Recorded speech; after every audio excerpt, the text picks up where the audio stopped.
Righto, so the Cruiser is almost ready to be registered. I just need new brake pads in the rear drum brakes because they're completely worn out. I need new headlights. I need to replace one of them, so I'm going to replace both of them with some HID headlights, just so I can get a bit better light output, because the standard ones aren't much chop. And then a new windscreen because a tree branch fell on that one, because we had some really severe wind a while back and I had it parked under a tree. And gum trees, well, they drop branches all the time in conditions like that, so yeah, probably a stupid place to have it at the time, but oh well, you live and you learn. But yeah, almost ready to do all that. And then once it's registered and on the road, I'll be replacing the front driver's side CV because it's making a clunking noise when turning and with four-wheel drive engaged. So that's obviously on its way out. So I'll replace that. About $40 for a new one off eBay, so not too bad. And then in a few weeks' time, I will be planning a trip up to the high country. So it'll be a wintertime trip up to the high country, so there should be plenty of mud and water about, which will be good fun. I've got a snorkel now, of course. That there's actually a snorkel off a 79 series LandCruiser Ute.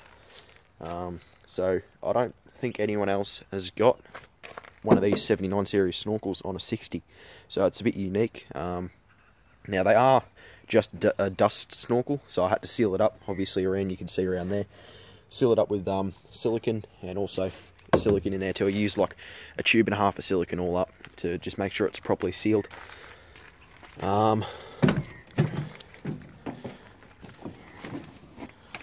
So this is basically the inside of it. She's a bit rough, but I've taken all the carpet out. That's something I have done a little while back, because I have a habit of swamping my cars in water.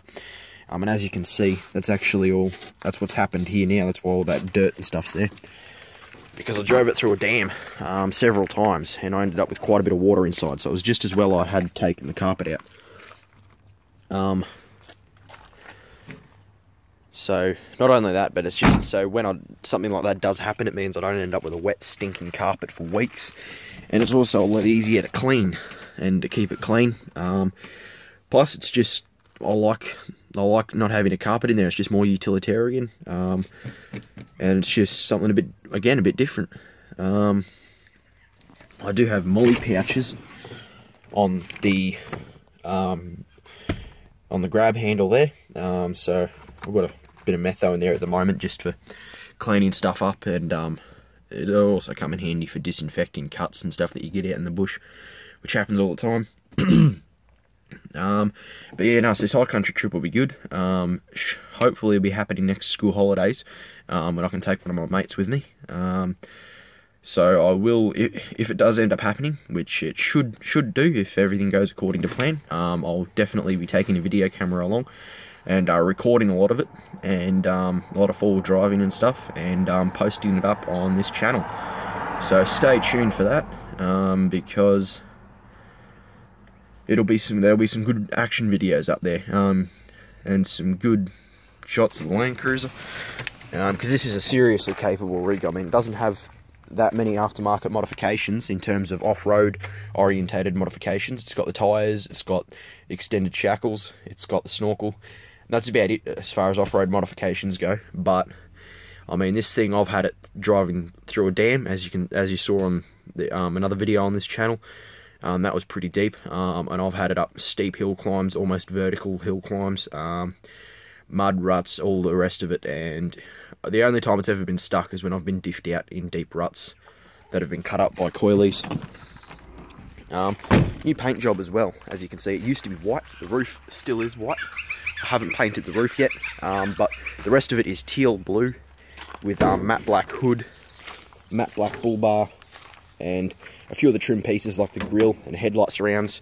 The rear vents, they're matte black as well. A bit dirty at the moment, a bit muddy, but I will get that cleaned up definitely and get the rest of it painted.